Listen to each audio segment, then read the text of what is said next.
Saya akan mulai sesi hari ini, kelas kali ini dengan satu kisah sederhana. Ini kisah klasik ya. Ini sebenarnya yang mendasari beberapa istilah dalam NPD ya, narsistik yang bahkan seringkali digunakan di sosial media. Mungkin teman-teman pernah dengar kisahnya. Jadi kisahnya ini dari karya sastra klasik di tahun 30-an. Nanti teman-teman bisa baca lebih lanjut ya. Search aja kata kuncinya, nanti bisa muncul ceritanya. Jadi dalam cerita itu ada pasangan suami istri yang hubungan mereka awalnya baik, tapi di satu titik ada tindakan dari suaminya yang sebenarnya bertujuan untuk membuat istrinya kehilangan akal sehat, kehilangan kewarasan. Caranya tuh sederhana sekali. Ini dari luar kelihatannya rumah tangganya baik-baik. Tapi yang dilakukan suaminya, waktu itu di karya sastranya ini adalah masa di mana belum ada listrik. Jadi di rumah itu menggunakan lampu minyak ya. Jadi gaslight ya, teman-teman. Jadi lampunya itu mungkin lampu tempel ya kalau di kita di Indonesia. Sekarang mungkin masih jarang, udah jarang karena kebanyakan kan pakai baterai dan segala macam. Tapi intinya di masa itu pakai minyak dan juga dinyalahin lampunya supaya ada penerangan di rumah. Nah, yang dilakukan sama suaminya itu adalah sesuatu hal yang kesannya sepele, tapi dilakukan berulang-ulang berkali-kali, yaitu dia meredupkan pelan-pelan cahaya dalam rumahnya. Jadi awalnya cahayanya itu cukup baik, jelas terlihat, tapi kemudian di hari-hari tertentu dia mulai ngecilin tuh apinya dan sudah mulai ada kegelapan di rumah itu. Nah, awalnya istrinya bertanya sama suaminya, kok lebih gelap ya rumah kita? Kemudian suaminya menyangkal bahwa itu cuma perasaan kamu aja. Nggak ada apa-apa kok, nggak ada yang terjadi. Udah, jalanin aja aktivitas kita. Dan itu berlangsung terus-menerus, diredupkan, dan istrinya merasa bahwa, oh, jangan-jangan ini cuma perasaan saya saja gitu ya. Keadaannya masih seperti yang dulu kok, masih sama, nggak ada perubahan kok, nggak ada perbedaan. Tapi yang dia nggak tahu adalah setiap hari suaminya ini menurunkan cahayanya. Dan lama-kelamaan, istrinya bisa dibilang udah mulai nggak bisa melihat kalau misalnya sore dan malam hari di rumahnya. Dan dia masih bingung, ini yang salah siapa gitu ya.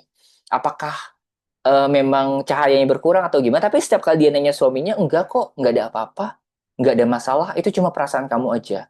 Dan sampai akhirnya berminggu-minggu istrinya udah mulai nabrak-nabrak benda. Nabrak meja, nabrak bangku, jatuhin barang, piring, mungkin jatuhin yang lain di karya sastra seperti itu ya. Dan suaminya mulai marah. Kamu tuh jadi sembrono ya, kamu jadi ceroboh ya. Kamu tuh pokoknya banyak lah. Mungkin teman-teman tahu ya, kalau rumah tangga kan seperti ya bisa dibilang kadang-kadang seperti peperangan juga, peperangan domestik ya. Dan lama-kelamaan akhirnya rumah itu benar-benar gelap tanpa si istri menyadari bahwa perilaku itu sudah dilakukan sejak sekian lama. Dan istilah itu dikenal dengan gaslighting, kalau teman-teman mungkin pernah dengar.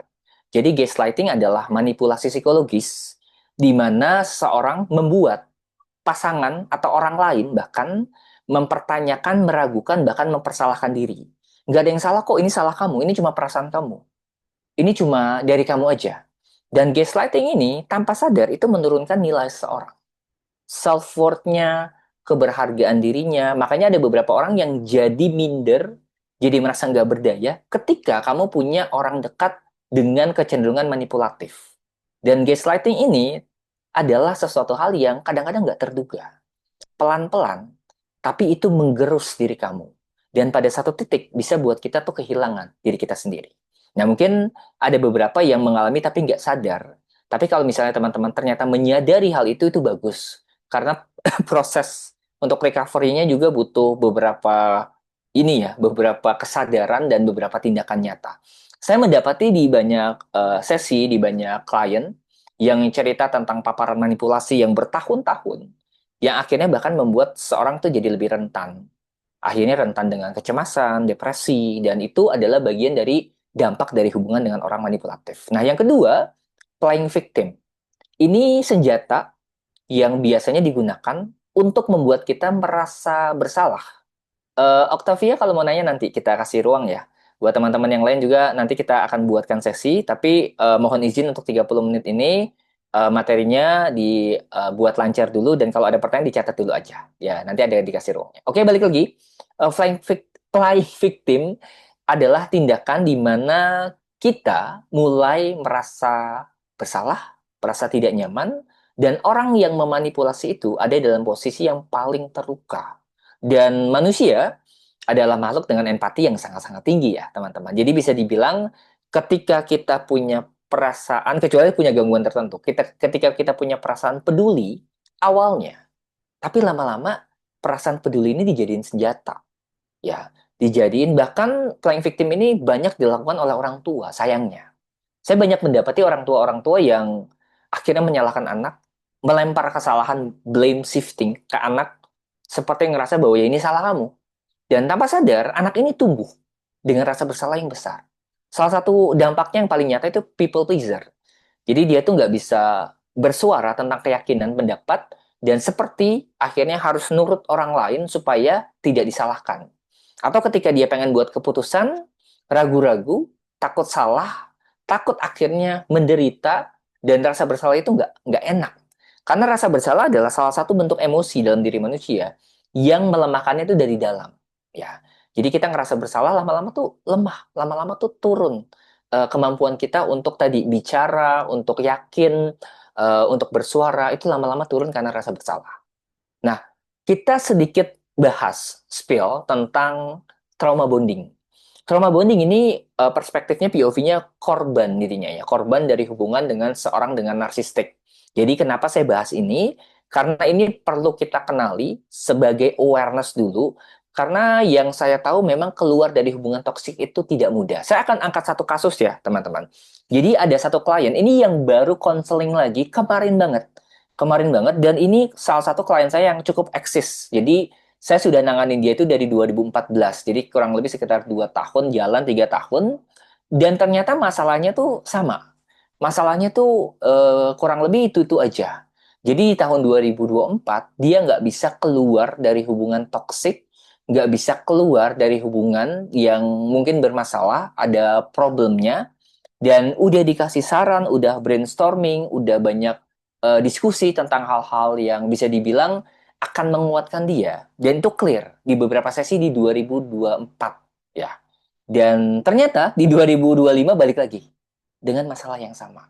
Dan di 2026 balik lagi dengan masalah yang sama, dan ternyata sudah ada bonding atas traumanya. Jadi kalau misalnya secara definisi, trauma bonding itu adalah kondisi di mana kita sulit melepaskan diri dari hubungan yang sebenarnya kita tahu itu toksik. Berkali-kali tersakiti, tapi kemudian balik dan rujuk kembali. Sudah diingatkan, sudah diperingatkan, bahkan mungkin oleh profesional, oleh orang terdekat, tapi yang terjadi malah dia memberikan pembelaan, memberikan alasan, dan memberikan penjelasan bahwa ya hubungan ini nggak bisa berakhir. Nah, kenapa hal itu bisa terjadi? Karena trauma bonding ini membentuk ingatan dan juga membentuk emosi yang awalnya dimulai dengan kebahagiaan. Jadi sebenarnya masih ada harapan. Contohnya misalnya hubungan yang dimulai dengan love bombing, dikasih hadiah, dia tuh baik banget sama kamu, atau bisa dibilang orang ini dulu adalah orang yang spesial banget. Tapi sering berjalannya waktu berubah, karena biasanya love bombing hanya di awal. Nah, harapan itu masih ada. Jadi ketika seorang menyakiti, kamu masih berharap dia bisa kok kayak dulu. Enggak, dia cuma capek aja. Dia cuma stres aja. Dia tuh cuma sesekali loh kayak gini. Dan itu terus-menerus terjadi. Sampai akhirnya nggak bisa keluar begitu saja dari hubungan yang bermasalah, toksik. Saya sering mengilustrasikan ini sebagai seorang yang masuk ke dalam jurang dalam. Dan untuk keluar sendiri tuh nggak bisa. Untuk naik dan untuk keluar dari lubang itu nggak bisa. Kamu butuh orang lain yang melihat dengan rasional, butuh orang lain yang melihat dengan perspektif yang beda, kemudian ngelempar tali atau tangga ke bawah supaya kamu naik pelan-pelan. Dan itu prosesnya nggak mudah.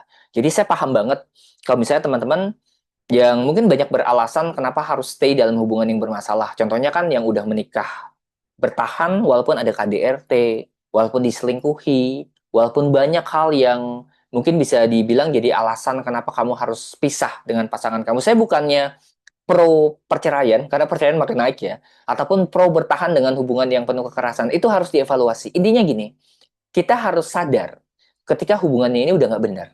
Dan dalam beberapa kasus, ada yang akhirnya menggunakan alasan karena udah terlalu lama berhubungan, atau karena saya kasihan sama anak saya, dan banyak hal seperti itu.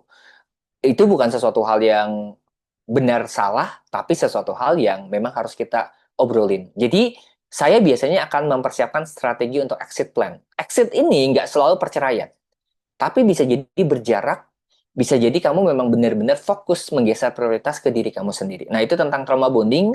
Kalau nanti teman-teman mau tanya juga boleh banget tentang trauma bonding ya. Yang berikutnya, ini adalah beberapa step, beberapa proses ketika kita harus sadar ya bahwa ada manipulasi dalam hubungan. Terutama dengan orang NPD, dengan orang-orang yang cenderung narsistik. Nah, ini biasanya akan ada tahap shaming, blaming, dan isolate. Shaming adalah kamu ngerasain malu ketika harus berpisah. Takut kehilangan, takut kesendirian, dan merasa bahwa terjebak dalam kondisi yang, oh udah terlanjur nih. Kalau pisah sama dia, saya malu. Saya kan yang milih. Orang lain udah bilang dia nggak bener, tapi saya iyain aja. Atau saya udah ngejalanin terlalu lama. Nah, shaming ini adalah rasa malu yang buat kamu bertahan. Itu awalnya. Nah, yang kedua adalah blaming. Ini salah saya, dia dulu nggak begitu, dia pasti berubah. Jadi kamu mulai menggeser. Yang tadinya dia salah, jadi kamu yang salah. Kenapa kamu nerima dia, kenapa kamu mau sama dia, jadi kesalahannya di kamu. Dan blaming ini lebih kepada tadi yang saya bilang, self-worth sama keberhargaan diri kamu udah mulai tergerus. Udah mulai kehilangan diri sendiri, dan harapan saya sih kalau udah sampai di blaming ini, secepat mungkin sih konsultasi kalau bisa secepat mungkin dapat orang yang tepat untuk sharing. Walaupun mungkin bukan profesional, tapi setidaknya ada dukungan. Karena kamu perlu keluar dari fase merendahkan, menyalahkan diri sendiri. Dan terakhir, nah ini biasanya udah mulai bertahun-tahun nih, atau fasenya di mana ya tadi udah ada trauma bonding. Malu untuk cerita, ngerasa sendirian, dan ngerasa menjauh dari orang terdekat, bahkan keluarga sekalipun. Dan dalam tahap isolate ini, biasanya memang kamu dibatasi untuk berhubungan dengan orang lain. Jadi kamu hanya bisa berhubungan dengan mungkin satu orang saja, atau hanya orang itu saja, dan itu nggak sehat buat teman-teman yang mengalaminya. Jadi sebisa mungkin segera menyadari hal tersebut. Ya, itu yang jadi fasenya. Ya, semoga ini jadi insight baru ya. Nah, penyebab dari NPD atau secara luas personality disorder itu sangat-sangat multifaktor. Ada faktor biologis, bahkan ada studinya bahwa genetik itu mempengaruhi. Yang kedua adalah faktor psikologis, jadi ada banyak trauma yang mungkin dihadapi dan dipersepsikan akhirnya jadi diri sendiri. Makanya ada interaksi antara dulunya korban jadi pelaku. Itu karena trauma psikologis. Ada banyak orang yang dulunya baik, berempati, tapi ketika dia kelamaan disakiti, dia belajar tentang pola manipulasi, akhirnya dia melakukannya di hubungan selanjutnya. Dan itu faktor trauma psikologis. Yang ketiga adalah pola asuh. Pola asuh yang overprotective, kadang-kadang permisif, atau mungkin otoriter, itu juga bisa mempengaruhi yang kondisi lingkungannya. Jadi tiga-tiganya ada dampaknya dan tiga-tiganya ngasih kontribusi ya untuk gangguan kepribadian. Karena gangguan kepribadian itu adalah bagaimana cara kita bersikap sama orang lain dan kita kadang-kadang nggak bisa tahu bahwa itu normal atau tidak karena kita punya coping sendiri dan itu dari tiga faktor ini membentuk diri kita. Ya, walaupun ada panduan ya kalau secara psikologis kriteria termasuk yang NPD.